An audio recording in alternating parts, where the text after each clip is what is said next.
bengisacela sibheke naye i-album yethwasa lekhansela ayikhiphe ngo-2024 ayithi ugwayi uvutha. Ithwasa lekhansela amanye amaciko amaskandi abuya ngapha eSouth Coast, amaciko ane-following enkulu afana nabo Bahubhe, banabantu ababalandelayo abawuthanda umculo wabo. Siyasibabona befake nemibala uma kunemicimbi ethize engaba koThekwini kakhulukazi nako Thekwini Market noma beyo-perform nako workshop. So lensizwa ikhiphe i-album enengoma eziningi.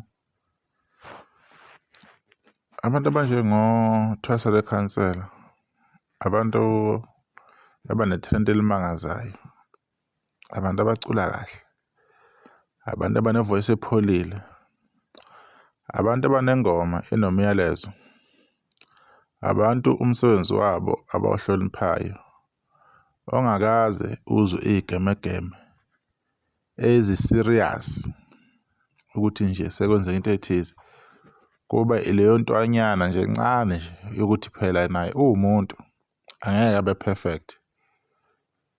So keep album enhle kakhulu laphana, kodwa-ke abantu-ke noma ungabaphakela ukudla okumnandi kanjani, abantu sometimes baya ngokuthi bona bafuna bani, bathanda muphi umculo, abaya ngokuthi umuntu umsebenzi wakhe ube muhle kangakanani.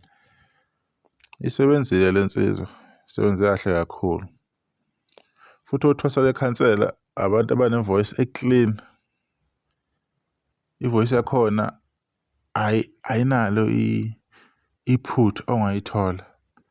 Konke esuke kwenza ivoice yakhe, ingoma uyizwa kahle, ibe clean. Kodwa-ke siyafisa ukwazi ukuthi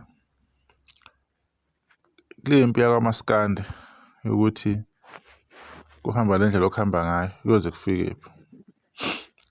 Abantu abenza kahle bophushwa emuva kuze kube nini? Siyobabeka nini abanye abantu bebange nalamaqhawe akhona, abantu abafanele ngokomculo wabo, ngokwe-achievement yabo, kade bafika emculweni, kade benza izinto ezinhle, kodwa kubuka ngathi thina abantu kumele sibaphamise asikwenzi lokho. Ishaye lensizwa, ishaye kakhulu, i-album emnandi kakhulu. Ngiyafisa njalo ukuthi bangaqhubeka be-streame beyinika uthando le-album ikwazi ukuthi iphakame ngoba yasebenza kakhulu lensizwa. Angazi kuma-online ukuthi uyakhomenta yini ayiphushe i-album Thwasa Lekhansela. Angize nginganaka bengiqamba amanga, kodwa-ke i-album yakhe enye i-album emnandi kakhulu, enginethemba lokuthi abantu bazoyibuka beyithokozele, beyidlale kakhulu, bemphushe ngoba iyakudeserve ukuthi iphakame. Siyabonga.